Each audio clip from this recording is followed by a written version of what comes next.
Hey everybody, my name is Brandon. Welcome back to Cinefessions, where we talk all things media. So if you guys follow the channel, you might know that I am a huge fan of the horror movie remake. All thanks to Platinum Dune's 2003 release of the Texas Chainsaw Massacre. Ever since that film came out, I always said I will always give horror movie remakes a chance because I loved that one so much. And that era was really the start of the remake era. Well, Platinum Dunes released another one just a couple years later, the Amityville Horror. Now, this was one that I remembered liking well enough back when it came out, but it's been a long time since I've seen it, but clearly I liked it well enough that I decided to upgrade the Scream Factory 4K edition.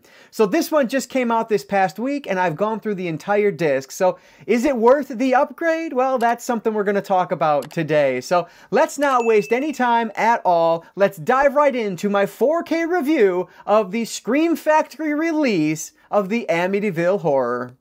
I always like to start off these reviews with a look at the packaging. Even in cases like this where there's not a whole lot going on, I just want you to know what you're going to get if you decide to pick this one up. So you can see that this collector's edition release has a really nice slipcover with it. And on the back there, you can see there are a good amount of special features as well, which we'll go over in more detail later. If you take off the slipcover, you have the exact same artwork on the front and the back. If you open it up, unfortunately, there is no reversible cover art, so that was a bit of a missed opportunity there, but at least you do get some nice artwork on the discs themselves. And this one is a Blu-ray disc and a 4K disc, so you have both options there if you're interested. And I will mention that these both are from a new 4K stand of the original DI film negative. So that's that. Unfortunately, not a whole lot else going on, but I just wanted you guys to know what you were getting if you decide to pick this one up. So let's talk about the movie itself. So the Amityville Horror from 2005 is directed by Andrew Douglas. And I'll mention, you can see on the front there, it is based on the true story. Whether you want to believe the real story or not is completely up to you. I'll say I have read the novel that these films are based off of. And while I didn't necessarily look at it as a true crime novel or a true haunting novel, I did enjoy it. I thought it was very well written and tells an interesting story. So highly recommend it if you haven't read it, because I think it's just one worth reading, however it is you want to approach it. Now, that said, with the movie here, we are following the story of the Lutz family. They are moving into this cheap house, this big, giant, beautiful house that is surprisingly cheap. Well, the reason it's cheap is because a year earlier, a family was brutally murdered within the walls of this house. The son of the family ends up killing his 4 siblings, I believe it is, and his mother and his father. So this brutal murder happens, and then a year later, the Lutz family moves in. But as we know from the story of the Amityville Horror, they're only going to last about 28 days before they are chased out by these evil spirits within this haunted house. So that's basically the story here, is how will the Lutz family survive this and what will happen in the interim. So very interesting story. I think it's well told. And again, whether it's true or not means virtually nothing to me at this point, because I think the story that they're telling in these films and in the book, it's an interesting one and it's worth reading or worth seeing. So that's what the Amityville Horror is all about. But again, it's one that's so kind of just prevalent. It's probably a story you're already super familiar with, even if you haven't seen this remake yet. It has been quite a while since I've seen this remake, and I wasn't really sure what to expect coming back into it, but fortunately, I was pleasantly surprised. I think that Amityville Horror is a much better movie than I remembered it being, and one of the main reasons for that has to be the cast. First off, I love when a normally comedic actor is playing a serious role, and that's exactly what we get here with Ryan Reynolds. His portrayal of George Lutz, I think, is great. Surprisingly well done. There are moments of real vulnerability with his acting that make those scenes stand out more. They could be laughable. They could be moments where you point at the movie and make fun of it. But instead, because Ryan Reynolds is playing this so well, they just work. right from start to finish, watching his character where it begins as this loving family man to where it ends, watching him degrade over the course of this runtime, I think is awesome.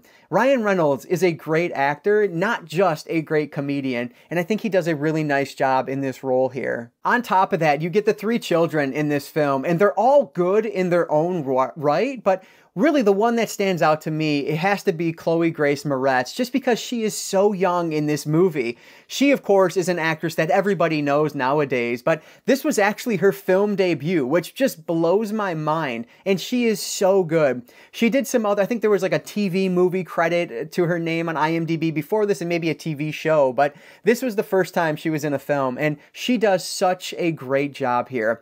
The fact that she's able to portray the emotions that are required at, I don't know, she had to be 6 or 7, somewhere around there in this film. And it's just, she does an expert job at this at such a young age. It's no wonder that she's still a household name today and still putting on excellent portrayals in the films that she's in. So I think really she is the standout here, but all 3 kids are great. And then the matriarch of the family, played by Melissa George, she does a great job in this as well. There are moments in this where I may question the choices of the character, but that has no bearing on the performance by Melissa George. I think she does a great job playing this character who is just trying to make sense of it all. There's a weird situation going on. It's very obvious that her husband, who is the stepfather to the kids, something is going on with him, but she doesn't know what. It's just an interesting character to watch throughout the progression of this film. And I would be remiss if I didn't call out the beautiful babysitter in this film. She's actually played by Rachel Nichols, who I just talked about recently here on the channel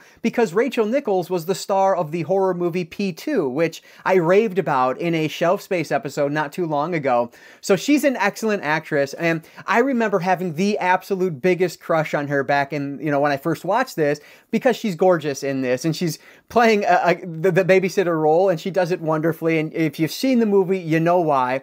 She's just great. And she gets trapped in a room at one point. I think she does an awesome job with this. Her interactions with the kids, I think, are great. It's a very small role, but super memorable for reasons that you probably know if you've seen the film. But I think she's great, and I had to mention her because I feel like typically that's not a character that gets a lot of talk, but Rachel Nichols is an excellent actress, and so seeing her in this was a really cool throwback to having just watched P2 not that long ago. So loved seeing Rachel Nichols in this. Something else I really picked up on this time through was just the excellent directing by Andrew Douglas. Not only are there some really great shots in this, but there's some awesome subtle moments that I don't think I caught the first time through. There's a moment where we are looking out a door and something walks by, and it's so quick and there's no attention brought to it that you may miss it the first time you see this. And I love things like that. That's just one example. There are plenty of moments throughout where I think there are small things that Douglas adds in that I think really add to the overall mood and tone of the film that make it stand out a little bit more than it might otherwise. The cinematography in this is awesome as well. There's a moment where, towards later stages of the film, our main character is kind of degraded at this point, and there's a shot where it just kind of jump cuts in as he's hugging somebody, and it's fascinating. It's it's a really small thing, but it stood out to me as I was watching, and I was really impressed by it. And so I think the way Douglas is able to direct this and the way he's able to move the camera around, I think is just awesome. There are some excellent shots outside where Chloe Grace Moretz's character is walking on the roof of the house. And these aren't blue screen or green screen moments. These are legitimate. She's up there doing this. Now, obviously, she's rigged because you have to be safe. She's a little kid. But seeing those moments, especially in like the behind the scenes, super impressive. See her silhouette on the roof, and then in the background is this lake that they live on, and it's just beautiful but terrifying at the same time because it's a little kid walking on the roof. So there are just some really great elements to this film that I just didn't catch the first time I watched it. So watching through it again and then watching through the special features, even listening to the audio commentary track, I was just able to absorb it more, soak it in more, and really like it a heck of a lot more than I ever thought I really would. So not a perfect film, definitely a movie that a lot of people or some people just aren't going to appreciate, and that's fine. But for me, I'm so glad I revisited this because I think this is a bit of an underrated horror remake. I don't think this one gets talked about a lot, especially with Platinum Dune's output. I love what they do normally, but this was one that kind of escaped me. So I'm so glad Scream Factory released this on 4K to revisit it and just reappreciate it. So I am going to give the Amityville Horror from 2005 3.5 out of 5 stars.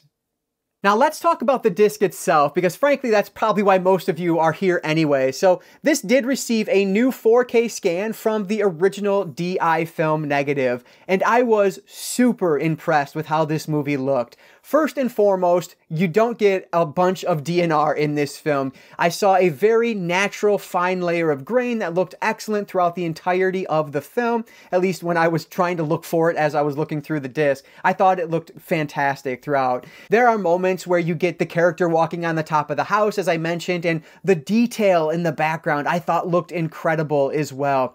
It brings a life to the film that you don't always get when you're watching it maybe on a lower format. So I thought that was great. When I popped in the Blu-ray that came with this one, which also has that same new transfer on it, which looks good, you can see a notable difference between the Blu-ray disc in this set and the 4K disc. And for my money, the 4K is absolutely worth it because it looked excellent. The Dolby Vision adds to the detail in the dark scenes, and it just makes some of that color pop a little bit more in this movie, which there's not a ton of it, but what's there I think does look really good. So I thought the transfer on this was everything I could have hoped for. I think it looks excellent, highly recommend it. On the audio side of the disc, I don't believe there's an upgrade here. Let me just double check that. Yeah, it's the same English 5.1 DTS HD master audio track, so no upgrade there, but typically what I always hear is that the bit rate is going to be better, so there could likely be a better performing soundtrack on this, even though it is the same track. But I had no problems with this at all. I thought it sounded excellent in my setup.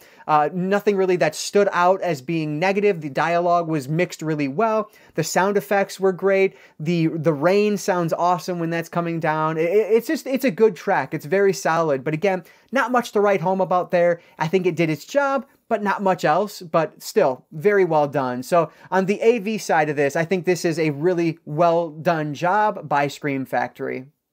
Let's talk about the special features on this collector's edition release. Now, fortunately, there are quite a few on here. Unfortunately, only one of them are new. Thank goodness that the one new special feature on here is really darn good though. It's called Houses Don't Kill People, and it is a 40-something minute long interview with both the director and the composer. They're not in the same room. I think the composer one's probably done over like a Teams meeting or a Skype meeting, something like that. But I think it's excellent how they've put this together. It is very, I would say it's heavier on the composer side of things, so you get to learn a lot about the score and the music, and I thought that was really fascinating to learn about. Kind of how he tried to separate it a little bit from the original. I thought that was very well done. But you also get the director in here as well, Andrew Douglas, and just anytime you get a director with something like this, 20 years later, 20 years? No, yeah, 20 years later, about 20 years later, it's always interesting because they're going to be a lot more candid and a lot more honest about things. So I thought that was a really well put together featurette.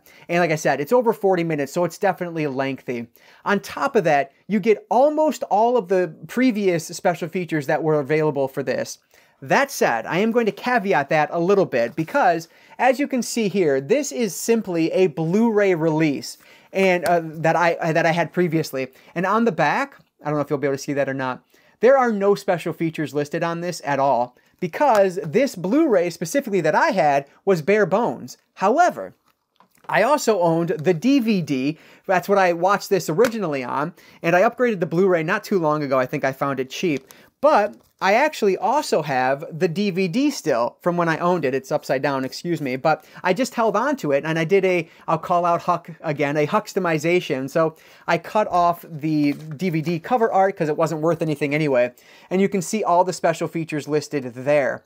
So if you had the DVD of this, you have all of the special features, excluding the new one already. But if you only had the single disc Blu-ray, then you had no special features. So keep that in mind. I do think, if I'm not mistaken, there was a combo pack, a DVD Blu-ray combo pack, and I think that is essentially what I have here.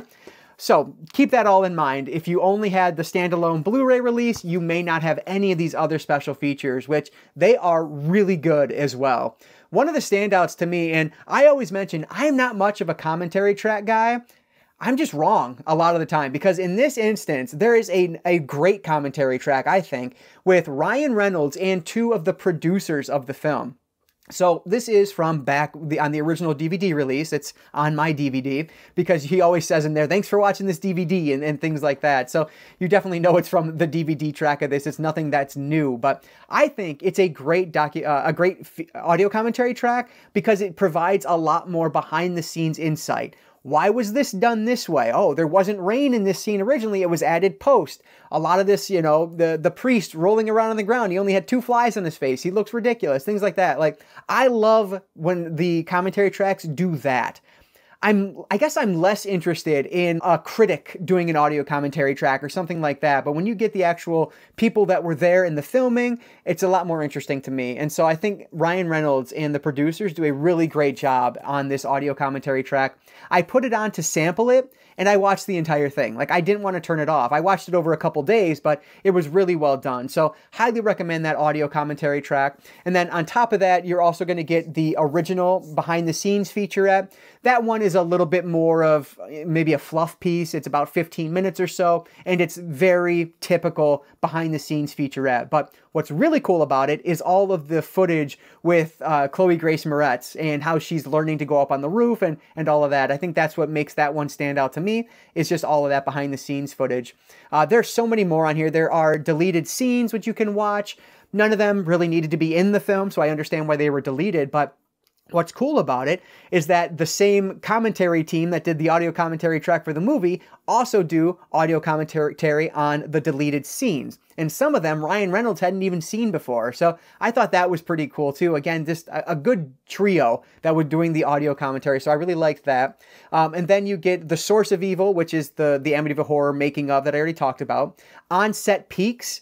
This is, I don't remember how long, pretty lengthy, around 20 minutes or so, with, again, just more behind-the-scenes footage from the start of the film to the end of the film. Home Movies is about 3 to 4 minutes of the characters in character, just filming as like they're shooting on like a Super 8mm or whatever. So that was pretty interesting, and it ends in kind of a very film way. If you've seen it, you know what I'm talking about. There's a scare reel, which is about 1.5 minutes of all of like the scary moments in the movie, and then you get the theatrical trailer as well. So almost everything that was on this release is on this new one. However, I will mention there is one documentary that is on this DVD release that is not on the new 4K from Scream Factory, and that one is called Supernatural Homicide. It is a discussion of the DeFeo murders and what really happened. So my thought is they just didn't have the approval to release that one on here. From what I read, that's about a 25-minute featurette. I've not watched it yet, but I'm definitely going to now because I know I have it. So I'll probably hold on to the DVD and just stick it in here in a sleeve just so I have that, because the real George Lutz ended up suing Platinum Dunes because he hated the way this film was going. And so, or I don't know exactly all the logistics behind it, but basically he sued them. And so my thought is that might be some of the reason why they don't have the other behind the scenes featurette on here, because I believe the Lutzes are in that feature. So that's probably why that's not included here, but that's just me guessing. I don't know for sure, but that's the one feature that was on the original DVD release that is not over here. Other than that, and correct me if I'm wrong, but other than that, from my research, every other special feature that was on the previous releases is now on this Scream Factory outing. So definitely something to consider. I think this is as full as we could hope at this point. So very well done on the special features. I watched all of them, and I really think it added to my experience and to my overall enjoyment of this film, which to me, that's the mark of a great special feature as I continue to ramble here. But if you can watch them and appreciate the movie even more when they're done, then they did their job. And that's exactly what happens with this one. So I loved the behind the scenes and the commentary and just all of the special features on this 4K disc. Amityville Horror from Scream Factory was a release I didn't know if I needed, but when it was announced, I got caught up in the hype and I pre-ordered it and it came in just the other day, and I'm so glad it did because I appreciate this movie 100 times more now than I did in the past, and I think it is one that definitely deserves a revisit if it's been a while since you've seen it. I think Ryan Reynolds and the rest of the cast do a wonderful job here. The direction is subtle at points, and it's just well done. It's a good remake, it's a good horror movie, and another one that I will add to my love of the horror remake. So I am going to give this 4K release from Scream Factory 4 out of 5 stars. I think this is very well done from start to finish. The AV is awesome, the special features are great, and the movie itself is absolutely worth having in your collection. So 4 stars out of 5 for me from Scream Factory. All right, so those are my thoughts on the Amityville Horror 4K disc from Scream Factory, but I would love to hear from you guys down in the comments below. Is this one that you're considering upgrading? Is it a movie you absolutely hate? Has it been a long time since you've seen it? Let me know what your thoughts are on this and anything else down in the comments below. I have another Scream Factory title that came out last week arriving today because I ended up breaking and I had to buy it. You'll probably know what I'm talking about if you watched my anticipated releases, but I had to do it. So I'm hoping to do another review of that one next week, so stay tuned to the channel for that. But anyway, let me know what your thoughts are on this release and anything else down in the comments. I appreciate anything down there, so thank you so much for that support. But as always, if you guys did enjoy this one, please go ahead and hit that like button down below. That engagement really does help me out. Again, thank you for making it to the end here. I really do appreciate that. And before you go, I'll just encourage you all to consume some media today. Thanks again for watching, and I will catch you all next time.